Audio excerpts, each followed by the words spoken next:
All right. Hey, welcome to the December 2024 Games and Simulations meeting. Tonight, our guest is Scott Courlander, Courlander Games. Scott is the designer of Batflip and Batflip Dynasty. So, Scott, if you want to go ahead and uh,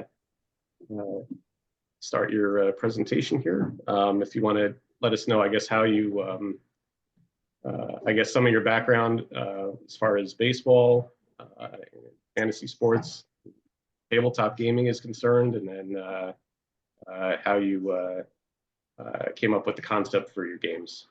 Sure, I would love to. Hi everyone. I'm Scott, Scott Courlander. Like probably everyone here, I'm a big baseball nerd. Andy and I have played a lot of fantasy baseball together. Yeah. Um, and actually, I traded him Jordan Alvarez at the deadline, and uh, now I'm kind of thinking maybe I shouldn't have done that, but but be it as it may. And I came up just loving baseball. I'm from Maryland.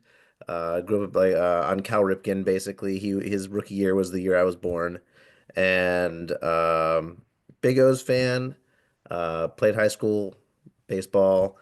Um, and actually, I remember it was seventh grade when I first learned that fantasy baseball existed, and I was like angry at my dad because I was in seventh grade and I had read something about something rotisserie baseball, something something, and he was like, "Oh yeah, that's where you like pick your own teams and like you get some points." And I was angry at him. I was like, "How did you not let me know that this existed? I've been on this earth for 12 years not knowing that this existed." And I was very upset. So I immediately put a league together with my friends. That was and it was mid-season already, but we just played the rest of the season. It was I think it was 97, and I think that was the Larry Walker MVP year because he was my first pick. And yeah, I've just been deep in fantasy baseball ever since then. I've decent bona fides as a nerd in general. Big fan of like Magic the Gathering and tabletop games like that, if anyone's familiar with those. Um, but basically, it's the marriage of those two things that sort of wound up with these baseball games that we've published coming about. Um, so it's funny. So in collectible card games like Magic the Gathering or Pokemon or Yu-Gi-Oh, or things that our children and grandchildren play. Um, It strangely for me, it kind of like scratched the same itch as fantasy baseball, which wasn't like an obvious connection. And because what you do in those games is there's a whole, universe of cards. And obviously baseball has, its own pretty natural connection with cards, with baseball cards. I was a big collector. Um, and you select the cards that have synergy with each other and work together and fit on a theme, and you build a deck of cards. And when I would build these decks, it gave me sort of the same satisfaction as when I built a fantasy team. And you're doing the same sort of maybe not the exact same kind of analysis, but you're thinking about numbers, you're thinking about value, specifically like, okay, well, not just how good is this card or this player, but how good are they for the money or for the cost. And and me and my dad were really close when it came to, well, everything, life and baseball, and are close. He's still around. Um, but he never would want to play like these fantasy games with me because they were not interesting to him. But I was like, no, no, no, no, because like we're so similar in so many ways. You have to like this, and that was sort of the germ of, gosh, I wish there was a way to interact with baseball like I do with these card games. And so really, sort of the germ of the idea was trying to connect with my dad and give him something that he would be able to play with me. And I'd be like, see, that's why I like these games. Um, and so I guess it was oh, maybe 10 years ago now, maybe maybe a little more recent. Um, because I also had I'm a teacher now, but I had a period of my life where I was in theater, and my wife and I owned a theater company, and it was just a very offhanded comment that my brother-in-law had mentioned about one of our plays, and I don't know what made him say it either, because I don't think it's an obvious thing to say. But he said, "Oh man, this play of yours," and it was like a parody of the fantasy genre. This play of yours would make a great board game, and something about that just like immediately clicked, and I was like, "Oh, it would make a great board game," and I know exactly how to make it. Um, and so that was sort of the origin of sort of my game making days.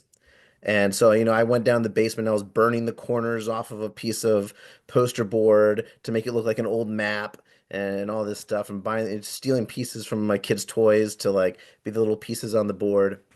And I don't know. I mean, I think probably a lot of people who are in here, I mean, unless they're only playing sports games, which is fine and normal. I definitely have played my share of Stratomatic. But I also played other strategy games growing up, Risk, and there was a game Axes and Allies that I played growing up. And so this was sort of like pulled from those things.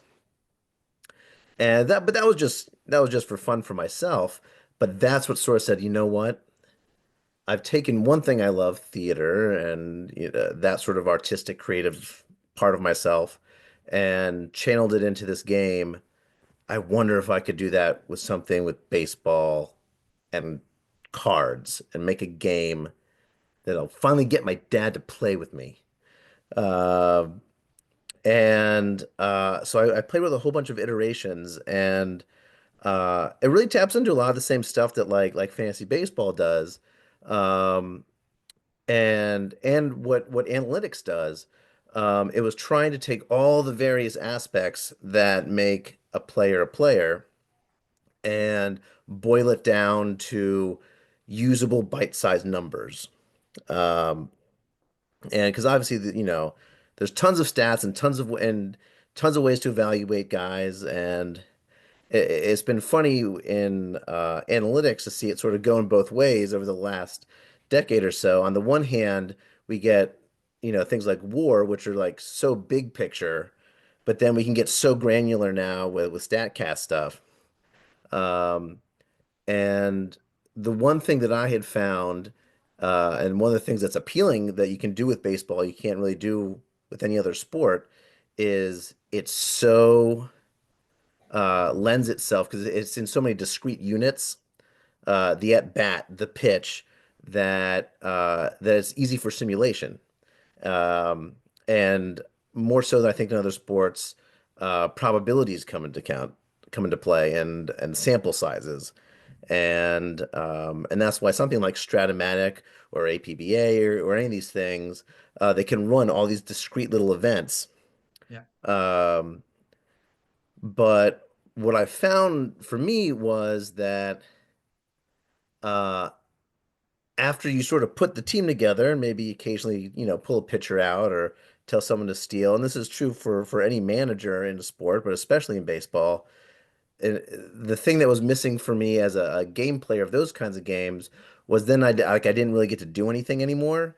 Like I'm waiting for the simulation to play out, whether it's rolling dice or a spinner or letting the computer do it. And I wanted something where it felt like I had more agency. And my first attempt at creating that wound up working not at all. And the reason for that was because I think I was trying to sort of jam in so many things that I liked about baseball. And so, for example, Andy and I play in this league that's got a minor league system and minor league contracts, and multi-year contracts. There's an auction, but then there's also arbitration. Um, what's Ottoneu?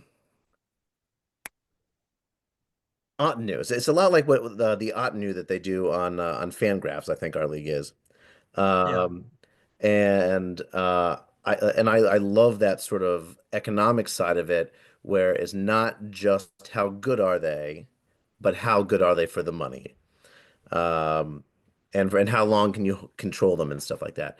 And so I tried to jam sort of the team building aspect of, the general manager level uh, of looking at baseball and the discrete little like minute play-by-play element of it into the same game. And it did not work because there was an early iteration where you would assemble your team over the course of the game, but it was stupid. It was inane because you actually need a whole team of players to play a game of baseball. You can't get your third baseman in the seventh inning because you bought him then. So the time scales just didn't line up. So the big aha moment I had with my game, our first one, which was ultimately called Bat Flip, um, was that we would take out all of that economic stuff as much as I loved it and make it just about the chess match that a single game of baseball can be. And there are some baseball games that sort of do it similarly. I don't know if anyone's familiar with Baseball Highlights 2045 is a board game, and it's not a simulation, so it's not like Stratomac or anything. Um, and it's actually very similar to our game in some ways in that you're building in that one actually you do build your team over the course of the game, but you have sort of like a base team that you start with. And you're playing cards, and the cards have effects about, how much the players score and run and pitch, all those things. Um, and And so once we got down to, okay, this is going to be a card game, and we're just looking at a single game, and an actual game of baseball takes 3 hours. You can't have a game take 3 hours. That's boring. It's better to have a game take 20 minutes, and then if you had fun, play it again. Or if you did badly, reshuffle, make a different team, play again. Um, and so the sort of the touchstone or what's it called? What do you call that? Capstone? What's that? Capstone? No. Capstone. Thank you. No. Yes. The capstone sort of thing that held the whole thing together ended up being the number four for the four bases. And then everything revolved around the number four. So each batter has a rating between 1 and 4 for how well they hit. And so when they come up to bat, uh, if they have a 1, they go one base. If they have a 2, they go two bases, etc. And if they have a 4, they hit a home run. And then the way you would counter that is with the defender. And so we're playing with hands of cards, and you put down a defender. And so if I play a guy with a hit of 4, and then you play a defender that has a defense of 2, you do 4 minus 2, and now I have a double. Or if you meet or beat what my hit is, then I'm out. And uh, something that was really hard to let go of was to make a game that worked on the table. I had to let go of a lot of things that are actually like baseball. So, for example, in this game, you don't set a lineup, and that's sacrilegious. That's like a central piece of a baseball team and a baseball game. Um, but in order to be able to make choices in the game, and in order to have it be a game that would work on the table, we said, okay, you have a hand of cards just like you would, you're playing poker, you're playing whatever game, rummy, whatever, and you're going to play a card out of your hand. And even if this guy has, batted recently or whatever, there's no order. You just play the guy you want, and that's the strategy. And what's funny about it is that even though we bent lots of elements of baseball in that, like sort of like that, um, it still feels like baseball somehow. Uh, and I think when it comes down to it, it's still 3 outs. You still have to go all the way around the bases. There's doubles, there's homers. There are other stats on the cards. Batters have a walk stat. Pitchers have a control stat. Batters have a speed stat, so you can try and steal. And what I'm very proud of that we did is we ended up being able to distill it down into sort of this bite-sized experience. Um, and each player sometimes has like written text on it that does somehow manipulate your deck or that has some sort of power, interacts with other cards, and that ended up being our first game, Bat Flip. And actually, I can show you. All right, so share would be the thing I use here, and we'll share this. I'll show you just a little video of what Bat Flip's all about. And here we go.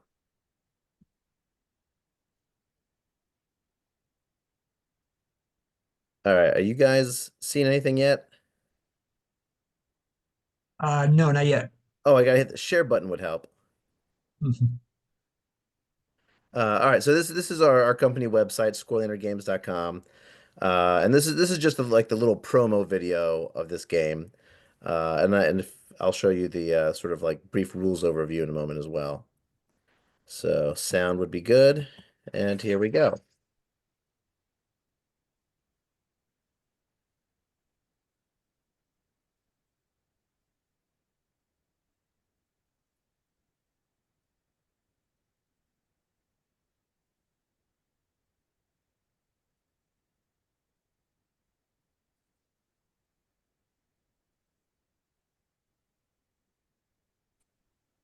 Yeah, we're not getting sound. That might be a Zoom issue. I think we had this on a previous call as well. Yeah, so I don't think it plays the sound through the Zoom Ah, for okay. whatever reason. Well, anyway, that's what it looks like. It was just music anyway.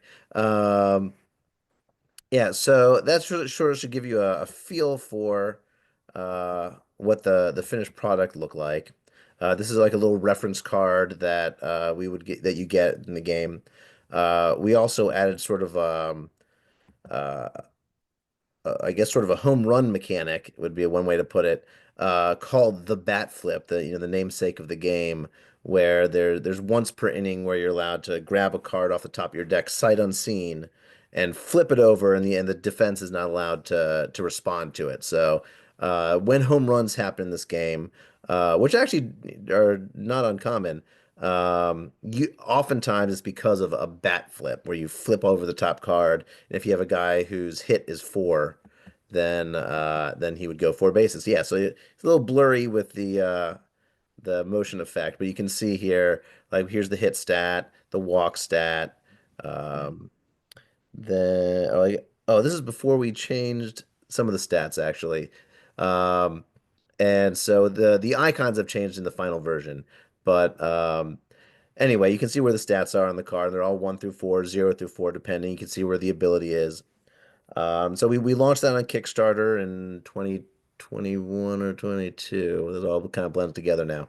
Um, and we were selling it on our website now. And we felt pretty good about that. We found the market for the game was a little bit niche. It was an issue that you're looking for people who sort of fit, two parts or one part of a Venn diagram. They both have to be sort of like gamey people, but also be baseball fans. And I actually, and I ended up actually being wrong about this. I sort of assumed that if either side of that Venn diagram was the one to really try to pull from, it would be pulling baseball people in and sort of like, hey, they're baseball cards you can play with. Uh, but it turned out that actually we instead of finding more baseball people who were willing to play a game, we found more game people who were willing to play a game about baseball. And then of course there are people who are fans of both, which were, our perfect target demographic. So after this, when we founded our company, we didn't just want it to be like, oh, like we're the baseball people who just make baseball games. But I did feel like I had unfinished business when it came to creating a baseball game because uh, there's still that whole economic element that I hadn't done anything with. Um, And so that got me to thinking about how you might make a game from the general manager's point of view. And so we had 144 pieces of player art that we already had from the first game. And I said, as long as we have the rights to this art, and why don't we just make like a companion game? Because I think that I'm not the only one who likes to engage with baseball that way. I mean, the whole fantasy industry is based on that. And what's the best day of the year is draft day. But it happens once, and then you have to wait all year. And sometimes you're lucky and you get a buddy who runs APBA auctions, and you can scratch the itch a little bit. Um, but a lot of fantasy baseball is, uh, a fun and brutal grind. Um, and you have no control over it, and you're really like just like, oh man, I wish it was draft day again. Um, and so what I wanted to do was create a game that gave that draft day feeling where you're drafting and you're drafting and you're drafting, and then you see the results instead of having to wait 6 months. You see them in a minute and a half as you roll some dice, and then you get to draft again. Uh, and so that was sort of the birth of the follow-up game that we made, which was called Bat Flip Dynasty. And so I guess without sound, it's a little less impressive. I'll just play this while I'm talking, I guess. This is Bat Flip Dynasty. So you get a team and a manager. The team gives you your budget and some kind of a bonus for how it wants you to build the team. Each manager has an ability. The goal is to accumulate trophies to create your dynasty. Um, the big challenge for this was, okay, well, how do you know, how do you take something as long and grinding and we winding and weaving like a baseball season and turn it into a a game that you can do that quickly? How do you distill it? And that's where sort of the concept of war was really useful for the exact same reason it's useful for baseball teams. That it takes all these different inputs and it spits out a number, a value number. And so what we ended up doing is each player would provide a range of wins, which essentially is just war. Um, and so if they have if they're the best version of themselves, then they might produce 7 wins or something. Or if it's sort of a regular season for them, they produce 4 or something. Or just like in real baseball, there are reasons why sometimes you just like have a terrible season or you're injured, and sometimes your players would produce nothing. Um, and so the system we came up with is one where you roll dice that have skill symbols on them that loosely correlate with the 5 tools, hit for power, arm, speed, all those things. And each individual player card would say, here's the skills that this guy has. If you get dice that match his skills, then you're going to get his best season. And if you are able to fill him up with dice, but you don't exactly match the skills that he has a regular season. And if you aren't able to fill him up, well, then we'll say he was injured or he just, had a bad season or got DFA'd or something. Um, and the system ended up being like pretty robust, and dice rolling is I think something that's just sort of generally fun in games. And it did sort of find that nice balance of strategy and putting the team together, but also the sort of uh, I guess winds of fate that happen during a baseball season. And you're saying, well, I've done the best putting it together. Let's see how it actually turns out. We put a system in there where you draft prospects as well, and sort of the system with that is you wait a year. So if I draft them this year, they go into my minor leagues, and then they come up next year, but they're free. And I've been talking over and over about the financial aspect. Each player has a salary that they start with. And So you have your budget, and if you have enough money for a player, you can buy that player, and you actually put his salary on his player card. And if you run out of money, well, you can't get any more players this season. And then each season ends with arbitration. There's the off season. And arbitration doesn't work really like it works exactly in real baseball. It works more like it works in like an Ottoneu league. Um, and for each player, you can either decide to increase their salary, and it's set by millions of dollars in our game. But each token is $1 million. So you can either give each guy $1 million or cut him and recoup his salary.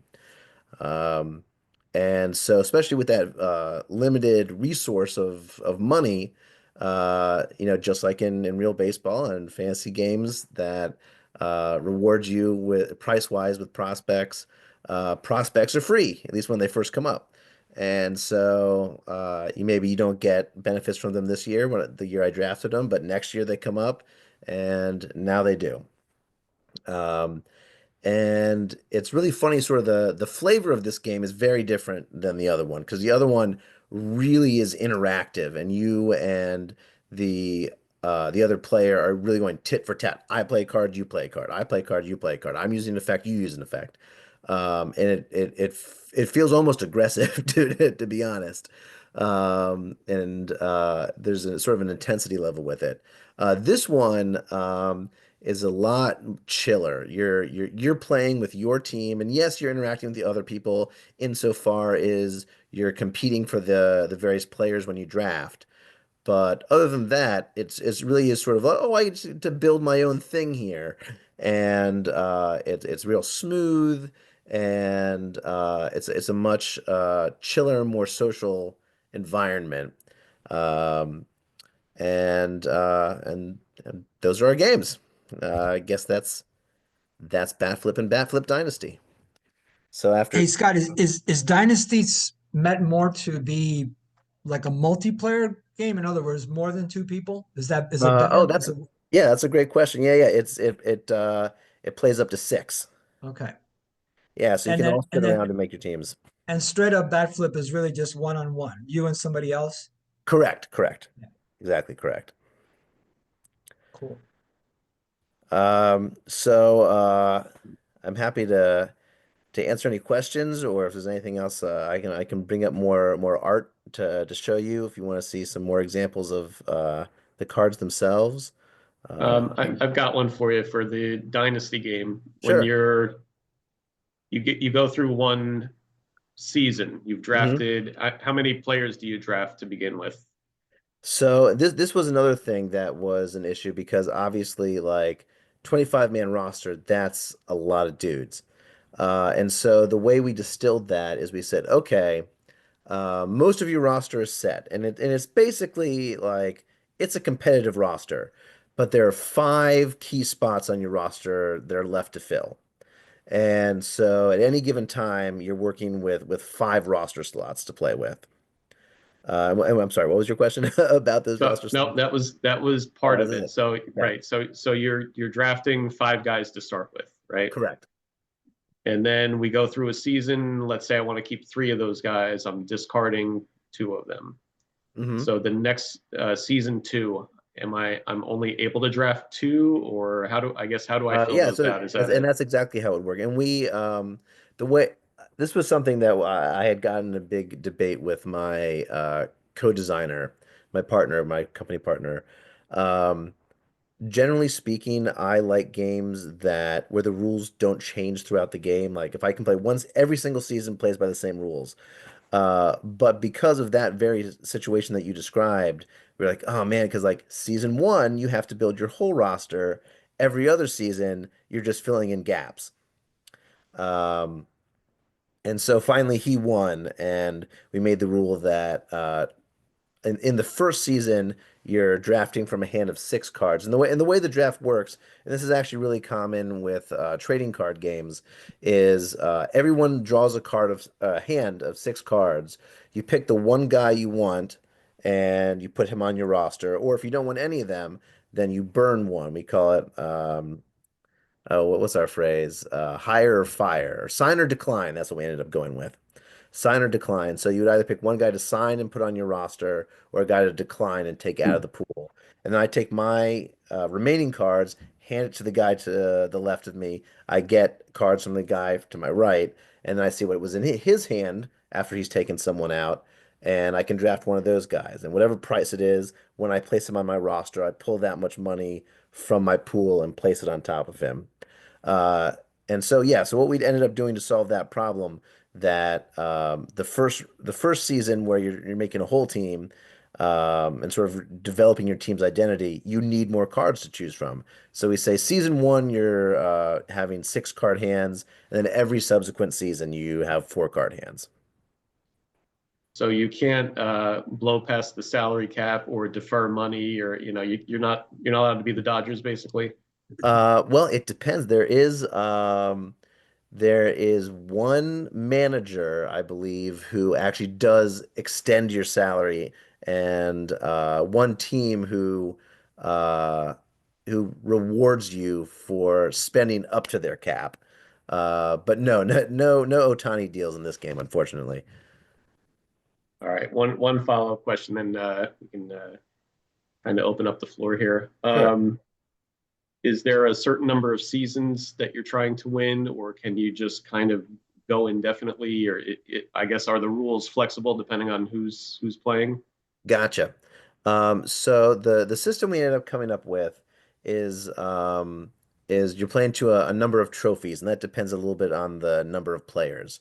So if you're playing with 6 players, you're playing up to 7 trophies.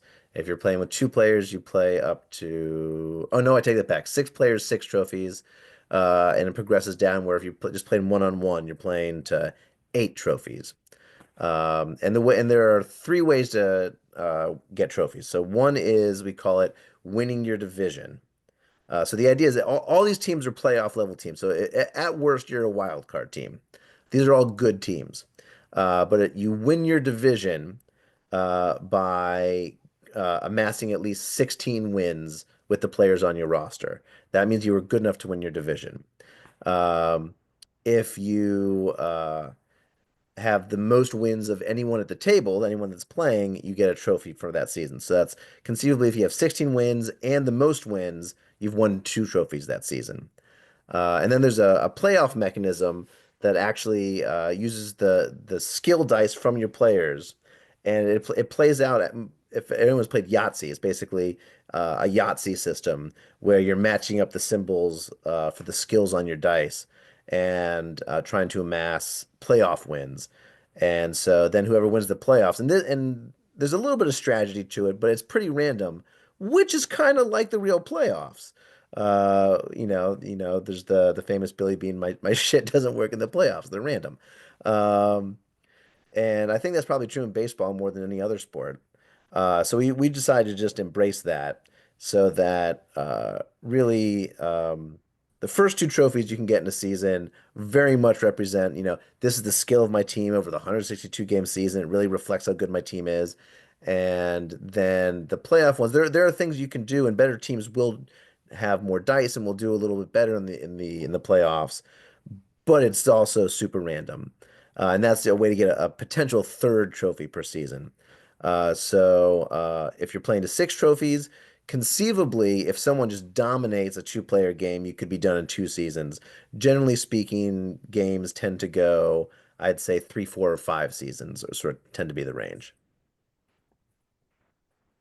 Is there a solitaire version? There is indeed actually. And it's funny, I'm an only child, so it was like it should have been very natural to me to think that way as far as a solo version, because I had to do that with I played against myself with a lot of games growing up because there's no one to play with. Uh, but it took a bunch of people on our Kickstarter campaign messaging me and asking for that very thing. And the big question we had for people about how they preferred to play solo is one way to do it is it's pretty easy to set it up where you can construct your own team and you're taking a new hand of cards and you're drafting your team. Like most things you do don't rely on other people anyway. So it actually lends itself to solo play really easily. But the question is, what are you measuring that against? And so the simpler way to do it, and the way that was my first inclination, was to give you sort of a menu of challenges you could give yourself. So, you could challenge yourself to see how many seasons it takes to create like a super team, a team that can produce 30 wins on your roster. Or to say, okay, um, you win if you are able to have, four successive seasons where you meet 16 wins and win your division. And just sort of set like little goalposts to challenge yourself with. And when I floated that past our audience, they hated it. And what they really wanted was some sort of AI system to run the opponent for you.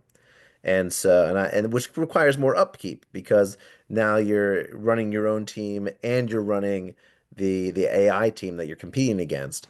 Uh, but it seemed to be what the people wanted, and so we sat down and we came up with a pretty simple and robust set of rules that dictate how the team you're playing against will behave, which players they'll draft, how they'll assign their dice and stuff. And it all fits on a page, and it plays pretty well. I mean, it feels like the same game for the most part, but it's definitely for someone who doesn't mind doing a little bit of the legwork of running two teams simultaneously. How do you name your players? Um, well, so we use the Bat Flip Dynasty uses the same players from the original Bat Flip, and the original Bat Flip, each team had sort of a mechanical identity or something they did in the game that was sort of unique to that team. So there's a team that makes the other player discard their cards, for example, and there's a team that lets you pinch hit and switch somebody out.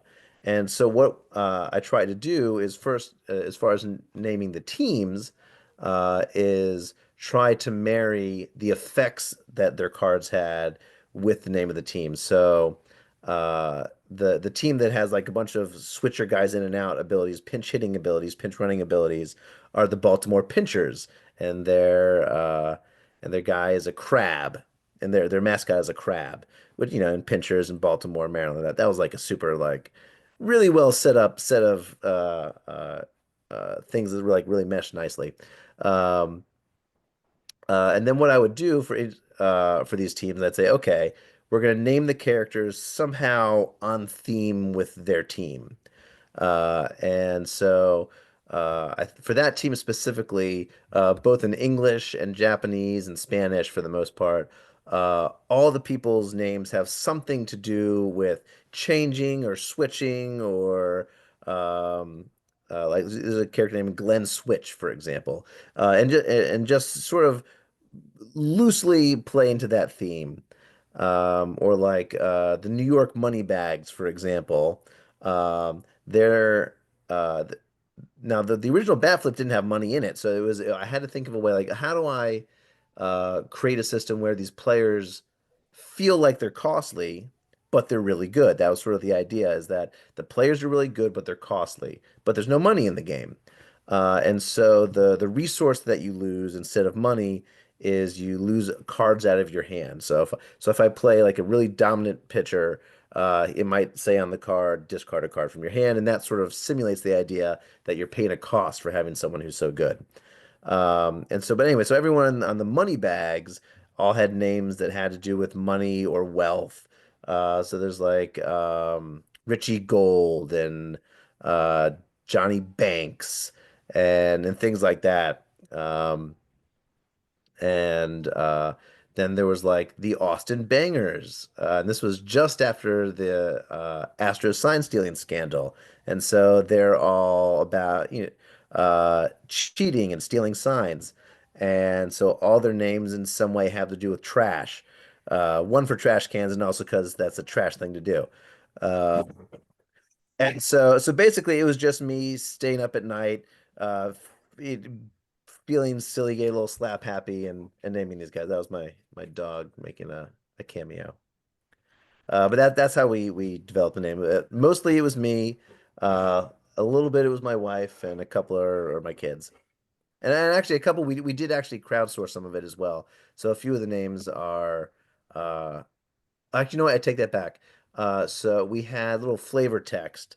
So it's sort of like on the back of old baseball cards, but they would have just like a super random fact about the baseball player. We put those on there on the cards as well. Those we crowdsourced, and we did allow some people when they were backing the game, when we were crowdfunding it, to pay some extra money and be able to name a player. And a couple people paid like a bunch of money for us to get our artist and actually render them in the game. So there's a couple people who were specifically drawn and are based on real human beings who uh, who paid to be in our game. So is this a full-time job? It is not. By day, I am a seventh grade language arts teacher, and on lunch breaks and while kids are doing worksheets and at home at nighttime once the kids are asleep, that's when I get to put my time in on this. So, I mean, just like, I think for most of us, um, I'm a man who takes my hobbies very seriously, and this one we turned into a company, into a business, but it is not yet paying the bills, unfortunately. Maybe one day, but not yet. Hey, Scott. Sorry, Scott, I have a comment and a question for you. First, the comment. I think I found you way back during the pandemic when you did your first Kickstarter, and I've been following you on Instagram forever. Oh, Uh, no way. yeah, from the early days. And I was trying to find you before we came on, and I was searching bat flip game, and all I got was a black screen. And I thought, why did he block me? And then I realized you changed your name on Instagram to Oh, the Scorelander Games. So I had a little moment of panic because I thought I did something inappropriate to yeah, get you deeply offended me. Yeah. yeah, deeply. But anyway, I'm curious. Like as a game designer, I would think sitting around going, "I want to create a game" is kind of exciting. But then when you add into the mix, I'm going to add artwork to it. When did that come along? Did that seem intimidating, or did it kind of cross your mind? This is insane. It's going to cost a fortune. Well, and yeah, and actually, from a business standpoint, part of the problem was like, part of, I'm an artsy type in general. So in addition to like all my nerd credentials, I was an actor, I was in theater, and I was really, into, my vision for the game, in the way, like a director might be. Um, and it was really important to me that every card have a different unique player on it, and each one have their own stats. And because that's the thing, when you're drafting, it's not, if you just had like generic hitter one and generic hitter two, like, and you could have duplicates of each card, I could make a version of this game that requires, a quarter, a tenth of the pieces of art that we ended up using. If you just, it's like slugger, slap hitter, you could have definitely created a game like that, but I wanted unique, specific characters, and that meant we had to commission 144 pieces of art. Um, and from an artistic standpoint, it was actually just very exciting to me to go back and forth with the artist and see something that existed in my imagination and in a spreadsheet look like something real. So that part of it was joyful for me. But financially, it was a terrible choice. I'm Uh, just more curious how you got that by your wife. well, that's a good question.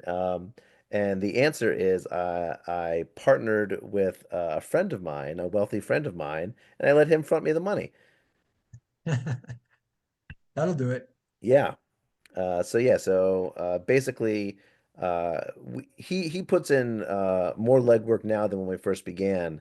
It's more of a true partnership. But early on, he was in some ways a silent partner. He definitely had input in the game and stuff, but it was Scott, you go do your thing. I believe in you. Here's some money to do it with. And we split the company 50-50 based on his investment in my work. Um, and but I mean, full disclosure, we actually got like an amazing rate on our art. We found a studio in Indonesia, and actually, what they mostly specialize in is creating icons for apps on your phone. But they also have some character artists, and we worked out a deal with them. And generally speaking, in the industry, character art, I mean, it depends on the artist and the detail required and all that sort of stuff. I mean, if you're getting someone to like straight up paint something, like in Magic the Gathering, like that would be impossible for us. That would be, you're talking about 800, $1,200 for a piece of art, and that's obviously not our realm. Um, but for indie companies like ours, more often than not, you're paying probably 100 or $200 per piece of art, which was still sort of prohibitive, to be honest.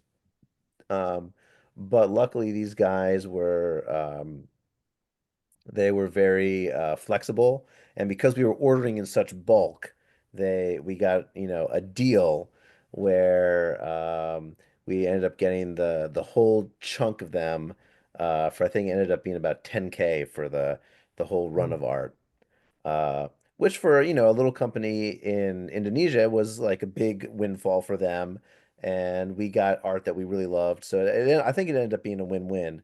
Um, but yeah, that meant that ultimately our goal was not to make money on it, but just to make that money back, in addition to all the other expenses that you accrue.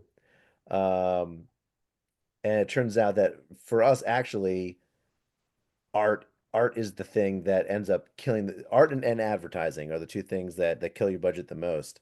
The manufacturing of the game actually oftentimes costs less than those things. Um, but you have to do them all. Scott, you kind of alluded to this with your Kickstarter and you just mentioned advertising, but what's your channel to market? I mean, I think there's definitely people, you described at the beginning, there's definitely people who this type of game appeals to. It's kind of a Venn diagram hmm like of a gamer and a baseball fan and where they overlap, but how do you find those people? Uh, it's been difficult. And we're still trying to figure out exactly what our business model is. There are for those who don't know, Kickstarter is a crowdfunding website uh, platform, and the original idea behind Kickstarter was that someone had some idea for a project of some sort, and then you would create a campaign on Kickstarter, and people who believed in you would, back your project, and then maybe you would give them little prizes of some sort, just like when you would, donate to WTA and you get like a bag and a pin or something. Um, but over the years, what ended up happening is people started doing more and more. The prize ended up being is like you get a copy of whatever the product is. Um, and the tabletop game industry really took to this model, where essentially what it wound up being is a pre-ordering mechanism that instead of putting up our own money to run the first round of production, uh, you can pre-order it, and we'll use the money you gave us to pre-order it, and then we can pay the factory to make the game and ship it to you. Um, and so there are some companies who their whole model is just crowdfunding. They don't try to get in stores, they don't sell online, whether it's on Amazon or their own website. They just, you're going to have a campaign. It's going to be over that 1 month. You try to sell it all, everything during that month, however many orders you get, that's how many you order from the factory, and that's it. And there are other companies And some really big tabletop companies are doing this as well, where they just use it sort of as the launch pad for a game that then will go on to have a life in your local game store. Sometimes, if you're lucky, it'll make it into a Barnes and Noble or a Target, for those of who are very lucky. Um, and we're still trying to figure out our model, to be honest. We for the first campaign, uh, I tried my best to do as much as I could organically, and we paid for like Meta ads. It was for just Facebook at the time. Meta didn't exist yet, or maybe it did, but I remember saying that they're Facebook ads. Um, and there's sort of a central hub for board gamers called Board Game Geek, which is a website that's essentially a Wikipedia of. They advertise it as every board game that's ever been made, and that may not be true, but it's a shit ton.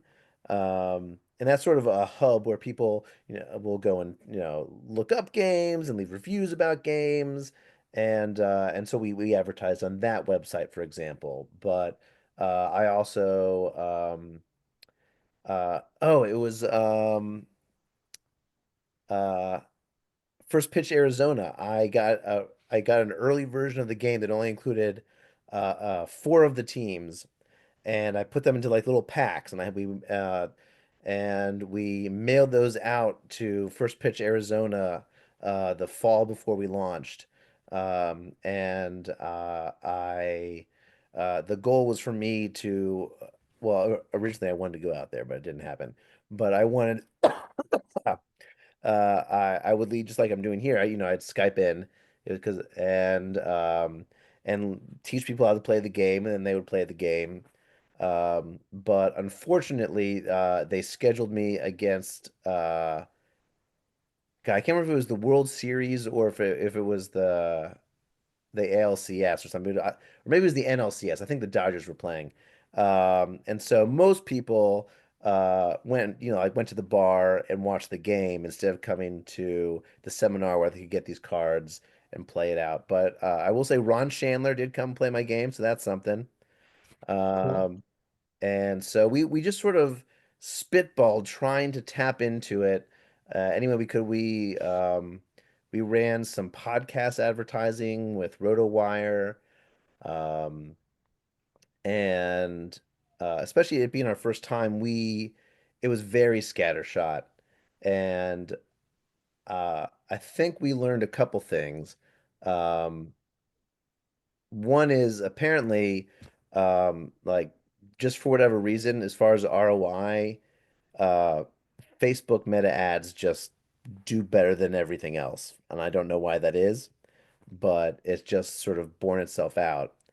And so this time around, we hired a marketing company to run our advertising for us, and we had a lot of success with that. As far as our model now, we have stock we'd like to sell for sure. We have not super actively been advertising it. We do have our online store, so people can order Bat Flip right now online. We had a real headache it's funny the things that you're never aware of. So you asked about what was intimidating about the art. For me, the art was not intimidating, but like learning a lot of like the business side of it was very intimidating for me. And so, for example, we wanted to be able to sell on Amazon. And it turned out that like that process was the biggest headache of my life. And ultimately I failed at it. And the problem was, first off, they didn't believe that we had the rights to the barcode that we were using. And Mhm. so I had to get all this documentation that yes, yes, there was another company in 1994 that used this barcode, but I had bought the rights to this barcode, and I had to prove it to them like 4 or 5 times. And then because our product said 12 and up, well, Amazon's policies say that anything that's 12 or below requires all this safety testing in order for you to sell it. So if we had said 13 and up on the product, we would have been fine, but it says 12 and up. And we actually did do safety testing, but then we had to we had to prove it over and over and over again. And we kept getting errors and getting rejected for reasons that were really obscure. And after several months of going back and forth, we gave up. They wouldn't accept the proof we gave them, and it just ended up being impossible. So now we just sell from our own website, which is a shame because Amazon is such an important marketplace. Um, so that's the long answer. The short answer is we're still figuring it out. I've done a little bit of bouncing around to like local game stores, and I'm sort of being a traveling salesman, getting in touch with their owner, and selling, between 6 and 20 of them at a time so they can stock them in the store. And we've had several stores stock them. We've been to some gaming conventions to sell, and we've been to some baseball card shows to sell. Um, and it's funny because it just sort of you learn sort of about demographics through this. Um, and just like we sort of did online, we found that we did better at gaming conventions than we did at baseball card shows. Which is funny because I would think that a baseball card show would be like the perfect environment to sell it because maybe you've got a dad and the kid loves Pokemon cards, and the dad likes baseball cards. And yet here's this game that sort of marries those two things, and it could be a great place for them to like connect. But as it turned out, the kids were there for Pokemon cards, and the dads were there for their baseball cards, and, and very few were there for bat flip. Scott, I'm curious, like, I found Stratomatic. I don't even know how I found Stratomatic back in 1980 on the shelves. I think we all found some game way back when. And now as an adult, I like to look in game stores. And one thing you notice, there's never any sports games. Mm-mm. And a lot of times in this market, you'll hear, they're dated or et cetera, et cetera. But there's such a big market. Sports is such a big market. And walking into these game stores, you just hope, like Willy Wonka, you'll find a golden ticket and maybe Yeah. find one sports game. I'm just kind of curious with the game stores you've been able to get in. Have you been selling? Have they been restocking? Have you had any luck? Um, so we've sold some. I would not say it's been a huge success taking that route. And there was one store that straight up told me we won't stock sports games, to your point. Um, and it's just a really weird demographic thing, I think. For whatever reason, and I think it's okay to call tabletop uh gaming culture, board game culture. It's a variation of nerd culture, and for whatever it is about that nerd demographic, they will play games about like all sorts of esoteric things. There's a game about making a quilt, or a game about, uh, getting ingredients to make the best tea. Um, and it's like things that like when I play board games, I want it to like sort of fuel my imagination. So I like more exciting things. I like sci-fi games and flying my spaceships around, or fantasy games or war games, things where I can where it's exciting. It's the kind of movie I would want to watch essentially. And when someone busts out a game where it's like, oh, we're all trying to make the best garden, I'm like, I don't want to do that because I don't want to spend my time imagining making a garden. Garden, nothing against gardens, obviously. Um, but for whatever reason, despite being willing to accept all these various esoteric themes on games, there is definitely an anti-sports bias in that demographic, and I don't know why.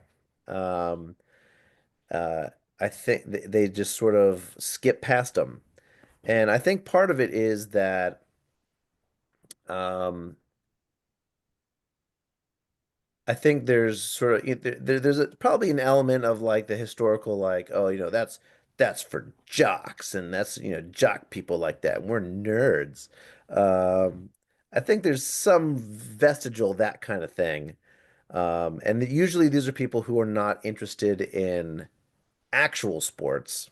No, no, no, I don't want to, paint with a too wide a brush, obviously. Um, but these are the kind of people who would be like, would call it sports ball. They're like, I don't know why people care about sports ball. Um, and I think for a lot of that demographic, it's a turnoff, which is unfortunate. Because I think when done right, sports can make some really wonderful board games because sports are games. A lot of what makes a game is already built into it. And the conflict is built into it, and the goals are built into it. And it's just how you represent that on a smaller scale. Um, and it's unfortunate. So for our game company, for example, we told ourselves that we were done with sports games, um, just because it's such a niche in the market. Now there is like the Venn diagram does exist, and there are people who are board game people who love baseball, and we found that they like really love the game, both of them. Uh, but our next couple games that we have planned, one is about putting together a team of adventurers to go on a fantasy adventure. Fantasy like dragons, not like RotoWire. Um, and that's what, got elves and dragons and knights and stuff, which does tend to do very well in that community. And then the other one sort of fits sort of that same sort of esoteric uh, thing where people just sort of like random games. And this one's that's just like a really simple family game, almost not quite Uno level simple, but sort of in that genre, the kind you would sit down with a 6-year-old and play. The whole family could play. And that's called Sandwich Party, and you're competing to create the best sandwich. And we have all these like cutesy art of, like a little cheese man, and you have to draft the cheese card. The ham guy, the mayonnaise guy. Um, and so we are trying to branch out. But because we've established ourselves in the sports board game space, we actually got approached by a game designer who had created a game about college football. And he actually has his own company, but they exclusively, speaking of single player modes or solo modes, his entire business model is his company only makes games for one player. And they publish one a month, and it's that same model where they only use crowdfunding. However many people buy it on crowdfunding that month, get the game, and he just churns through them really fast. But early in his game designing days, he had created this college football game that, a lot like Batflip Dynasty, was about building your college football program over several years, and about recruiting players to your team and stuff. And he said, "Yeah, when I saw that you guys were doing this with baseball, I thought that there might be some overlap in our audiences and the audience that was intended for my game." And so we've gotten the rights from him to publish his game, and we've got our graphic designer working on it right now, actually. And that game is called Football U. And though thematically it's very similar to Batflip Dynasty, it plays very differently. The only thing is what it has in common is the drafting aspect of it. Um, and so we're targeting September for that. And the hope with that is that as much as I love baseball, unfortunately America is football territory. And so we're hoping that with what success we've had with our baseball games, hopefully we can take that up another level with a football game. Hey, Scott, this is an idea that I was just thinking about. Yeah. There have been other games that have started with fictional players Mhm. and have transitioned to using real players and so on. History Maker Baseball is the one I'm thinking of. Yeah, yeah. But I was trying to think, is there a way for that to happen with your game? And one possibility might be, and I don't know your game, but if you published a rating guide where people could Excellent. design their own players, including with stats that they get off of like Baseball Reference or something, Mm, you wouldn't have the licensing issues because the people are making the cards themselves. yeah, yeah, that's actually really interesting. And actually, History Maker Baseball uh, did publish a rating guide, which I analyzed, and then certain other games in the past, like back in the 70s and 80s, a game called Status Pro Hmm. published their rating guides, and I've built a ton of rating spreadsheets for various games, and I may talk about that on this forum someday. But anyways, I was just sitting here thinking, I think some of the appeal to a broader audience, widening one side of the Venn diagram is just um, having somebody have the ability to make an Aaron Judge card or Yeah. a Shohei Ohtani card. And so I just throw that idea out there. I haven't thought it through. I just thought of it, but No, that's a great idea actually. Because we did create a print and play version. There's no reason you couldn't create an editable file that where they could create their own. Uh, Now I'm not saying the card I'm about to show you is Aaron Judge, but he's also not Aaron Judge. Let me see if I can dig him up. And there he is. That's our not Aaron Judge card on the New York money bags. And what else we got here?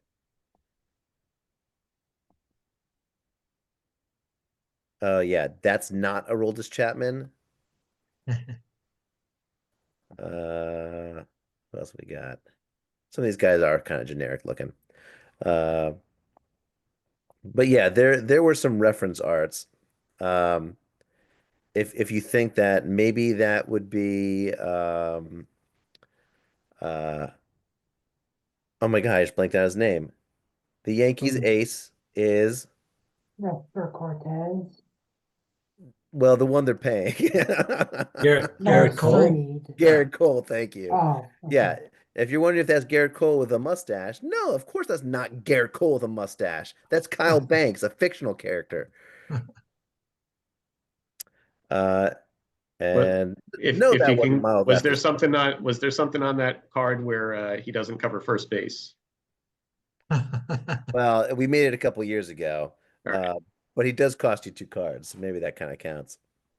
Brutal. Oh my gosh, so embarrassing. Beyond just like, oh, it sucks that you lose and everything. That's so embarrassing. Ah. One No, you thing should to talk it so lose, much. it's another to embarrass yourself in doing so. All right, I'll go ahead and stop the share. There we go. Yeah, Uh, Scott, I would think the problem with stores is that a lot of sports games have short shelf life because they're based on this year's stats. that's probably true too. Whereas your game is more like, Parcheesi or Monopoly, it'll last forever. Yeah, I bet that's definitely true, and that I think is and I didn't want to come across that I was like making fun of the tabletop community because I'm part of it. But I think also there's an intimidation factor with sports that has to do with that same kind of thing about like, oh, it's got this year's stats. Like, if I'm not up to date on the sport, I'm not going to understand it. Or if I don't really know the sport, I'm not going to know what's happening. And I think to some extent, there's an alienation and an intimidation that happens on some level as well.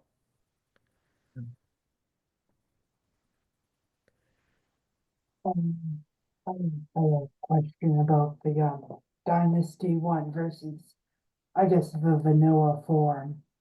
It sounds like the funds in Dynasty operate as basically a mana system. Is there no such system in the regular one then?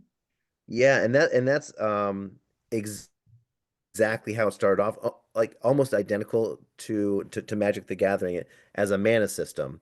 And that was what we found super didn't work. Um, and I desperately wanted it to because I wanted to put both ideas into the same game. Uh, but uh, what wound up happening is like I had to wait to have enough money in order to get the guys I wanted. But while I was waiting to get enough money, I couldn't field a team. Um, but that was exactly what we were going for. And actually, sort of the inspiration was, I don't know if anyone here's ever played Hearthstone. Um, but Hearthstone is just like a really blatant knockoff of Magic. And I was like, okay, well, if Blizzard isn't embarrassed to knock off Magic, I can do it. Um, and so the early versions of the game were Magic the Gathering with baseball players, and then some, that the whole Rule of Four thing I was talking about, that was there early. Um, and then slowly more and more Magic elements melted away until uh, you know, there have been some people who jokingly have called it baseball the gathering. Um, but and it does have elements of that, in that sort of the effects on the cards and the stats on the cards do have a very sort of similar feel to any TCG really. Um, but the shorter answer to your question is no, there's no mana system. And for those who aren't familiar with Magic, essentially the way you pay for your spells and cards in the game, and you use them to summon creatures and so forth, is is the system called mana, which is just the currency of the game. But the mana is sort of the magical force you've pulled out of the land to be able to cast your spells. Um, sorry to put two questions in a row, but No. so do the set of cards that work with the vanilla version, they also work for the Dynasty version? Oh, that's actually a good question. So no, actually. So the players on the cards are the same. But the information on the cards and the layout of the cards are completely different. So they're each their own distinct thing. So you would not be able to like buy Bat Flip and then play Bat Flip Dynasty with those cards, which actually would have been like a super tight thing to figure out how to do. Um, but I didn't. I didn't figure out how to do that. Um, I would have loved to find a way to repurpose the same information on the cards in some way to be able to do that. But they use the same artwork, and they're in universe with each other, so to speak. But no, they're distinct from one another.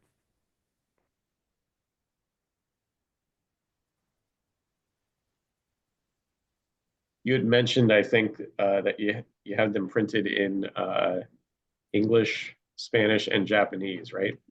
The cards.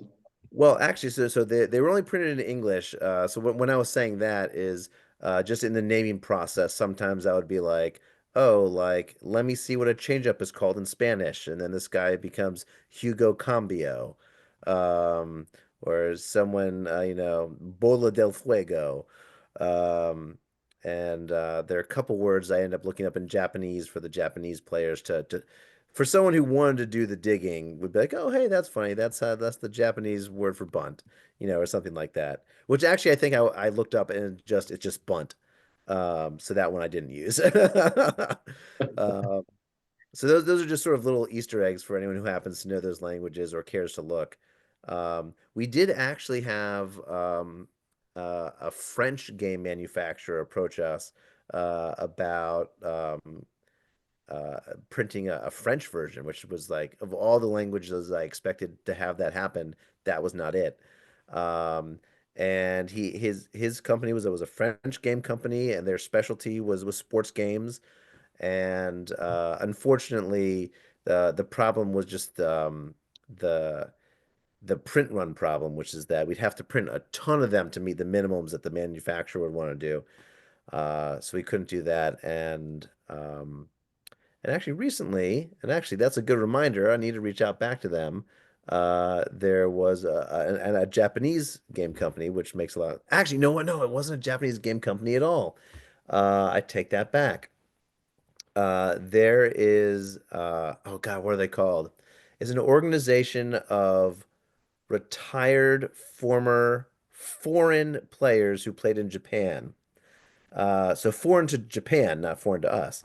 So it's, Dominicans and Americans and Venezuelans who at some point went over to play in Japan, and they have this sort of association, and they said they were interested in partnering up for something, and that conversation died out somehow, and I can't remember where we left it. So that's actually a good reminder to reach out back to them and see if they still want to do something.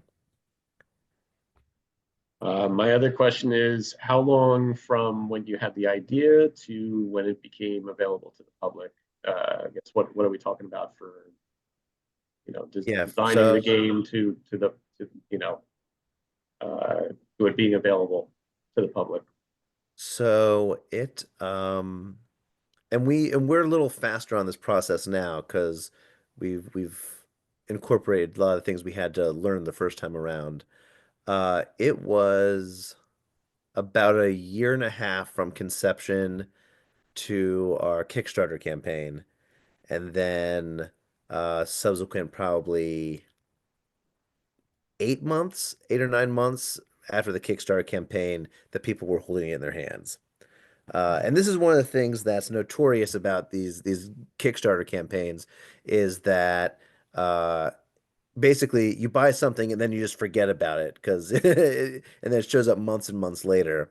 And there's some people who either their business fails or they're not honest actors to begin with, and there are definitely scams that happen there. So people will warn you like be careful, like what you get on Kickstarter, you might never get it. And because of the way it technically works is you're not technically buying a game, you're donating to back their project and hoping to get a reward or hoping to get a thank you prize.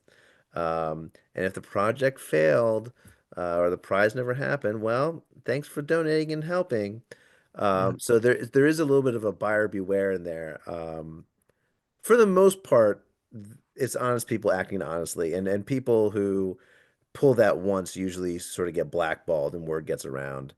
Um, uh, but there are people who for whatever reason, aren't able to deliver or have things that happen that make them deliver like way late.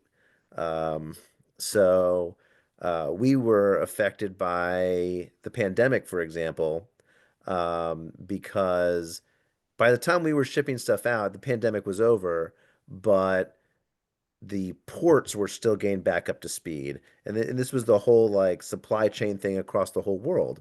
Um, and so things that normally would have, sat on the dock for 2 days and gotten on a ship, sat on a dock for 2 weeks or sat on a dock for a month. Yeah. And those are things that are out of our control and stuff that I had never thought about before. Um, I've got a buddy who also published a game through crowdfunding, and he we never had to deal with this, but he found out he was at a point where he was like literally on the phone with a truck driver in China trying to give him this truck driver instructions on where to deliver the game to a port in Shanghai. And I was like, oh my God, how did you get yourself in this situation?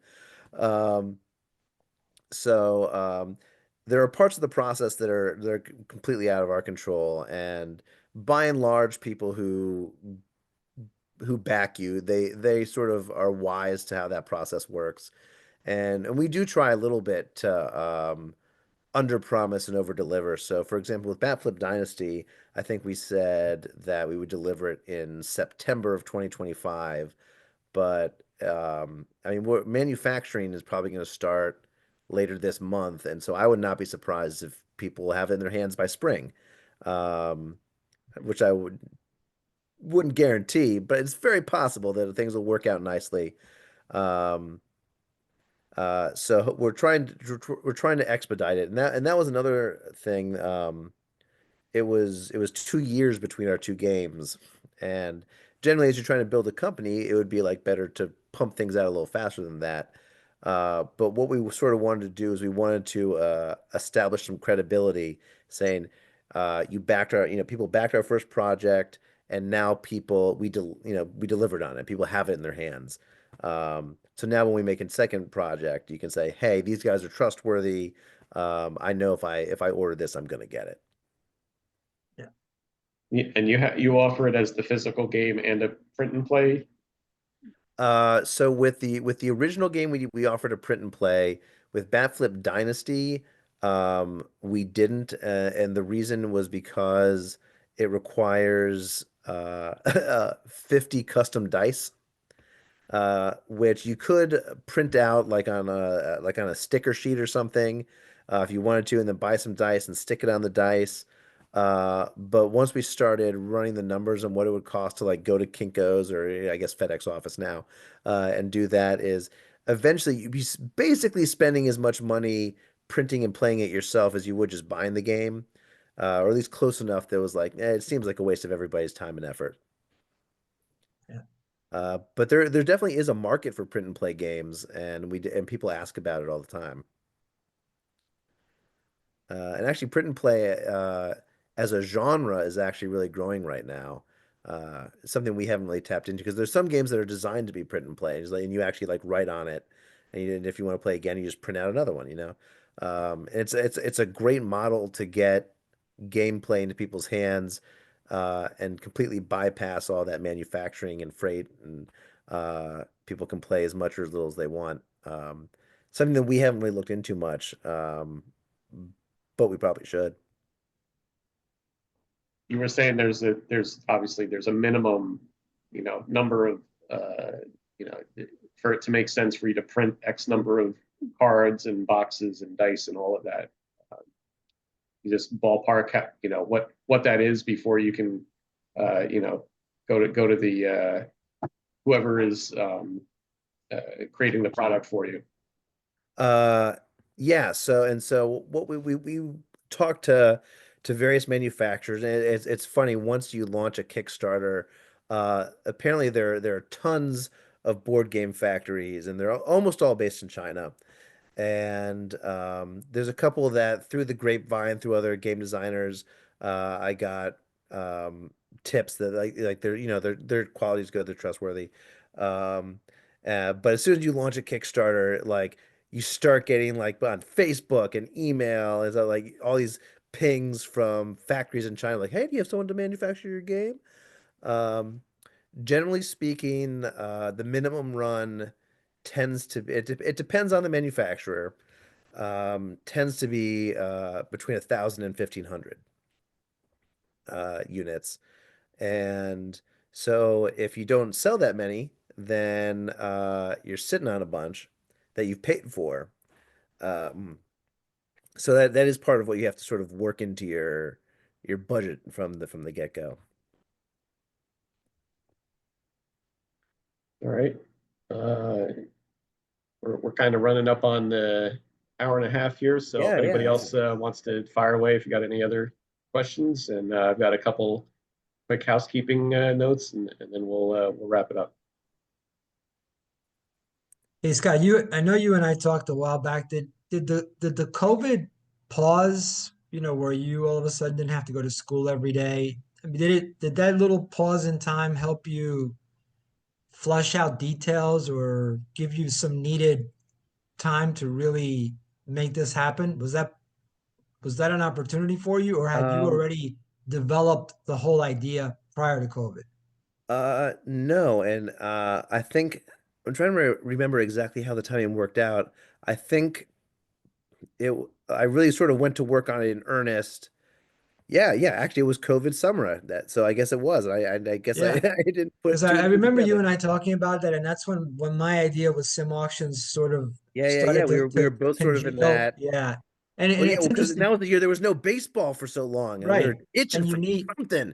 yeah. And then you need that time. You need that unencumbered time where you still have a Yep. job. You're not looking for a job. You have this block of time now to develop Mhm. this idea. Yeah. Yeah, I'd be okay if we did like every 5 years, we just did a shutdown for a hot second. Like that'd be cool. Shut down for 6 weeks or 2 months or so. Yeah, to get Yeah, yeah. a refresh, Yeah, just keep paying me. That's the important recalibration, part. right? Yeah. Yeah. Um, minus the virus. Yeah, I could do without the virus. Yeah, I'll go ahead and say I agree with Yeah. that. Andy, you and I should probably touch base in the next month or two, see if we line up on any trades. Yeah, we definitely should. Absolutely. We're getting 'cause I know your mind starts to work in that direction come February for sure. No, really, it starts to work in that direction come October, but then I have to just stifle it and eat it Right. until it's not obnoxious to ask people about it. Good point. But I'll have some cheap keepers in the American League if you're looking. We'll talk. We'll talk for sure. All right, folks. One last, Anybody else? one quick Go ahead. idea, Scott, is Yeah. you were talking about doing some sort of a Skype demo or something about how the game works, but do you have thoughts of like doing YouTube videos to explain, illustrate how the game works and so on? Because Not only have I thought of it, they exist. okay. So yeah, we are our YouTube channel is I think it's just called Scorelander Games. But if you search how to play Bat Flip or how to play Bat Flip Dynasty, it'll pop up for you. And hold on, I can probably pop it into our Zoom chat even. Yeah. I've seen the video. It's excellent. Yeah. Thank you. Yeah. Captions, transcript, leave. I'm like, oh, chat, duh. All right, give me a hot second. If you guys want to do your housekeeping, I can drop those in there while you're doing that. All right. But Yep. I guess can do overall, that. just thanks for having me on. Hopefully that wasn't hopefully that was slightly interesting for people. I'm not used to talking that much for that long, despite being a teacher. So I hope it was cool for me. I love talking about our stuff and about baseball in general. So you guys had really great, like, insightful questions, and I really appreciate your time. Scott, yeah, it was a pleasure to have you on. Fascinating concept. It's a little bit different than, a lot of the folks we've had on. We're more skewed towards the simulation, the historical players and so forth. But, at us being games and simulations, you definitely fall into that category. You're a Let's baseball go. game. So, yeah, definitely cool concepts on both games. So, and I did check out the videos before this. So, yeah, they're definitely pretty straightforward. Oh, you already to put it in know there. There to you learn. go. Yeah. Okay. Yep. See it in the chat there as well. So, all right. So upcoming meetings, January 7th, 2025. Yours truly and my co-author, John Racanelli. We're going to be discussing our new book, which is Hardball Retro's Compendium of Baseball Video Games and Electronic Handhelds. John did the chapter on the handhelds. He provided all of the photos for that section. Quite extensive research he did, and he's got quite the collection. I met up with him at the SABR meeting in Chicago a couple of years ago, and we had a little exhibit there. So he had the old Mattel baseball, the Coleco handheld game, and so forth. So that was a lot of fun project he and I worked on. So we're going to be talking baseball video games and handhelds. And then on February 26th, we have Mike Seslinski, who is the designer of Pursue the Pennant, and his online version of that is Dynasty League Baseball, powered by Pursue the Pennant. So Mike will be on. We had him at the SABR Chicago convention as well. He was our guest speaker, but we were unable to record any video there, so I figured we'd have him on one of our Zoom meetings here. So looking forward to having Mike on. I think that's all I've got for right now. So unless anybody has any last questions or comments, we'll go ahead and wrap it up. Thank you. That is, Yep. we'll take that as silence is golden. So anyway, thanks, folks. We'll take care. Scott, thanks again, and thanks everyone for your questions. Take care, and we'll Take see care, you everybody. next time. All right. Bye. Take care, All right. guys.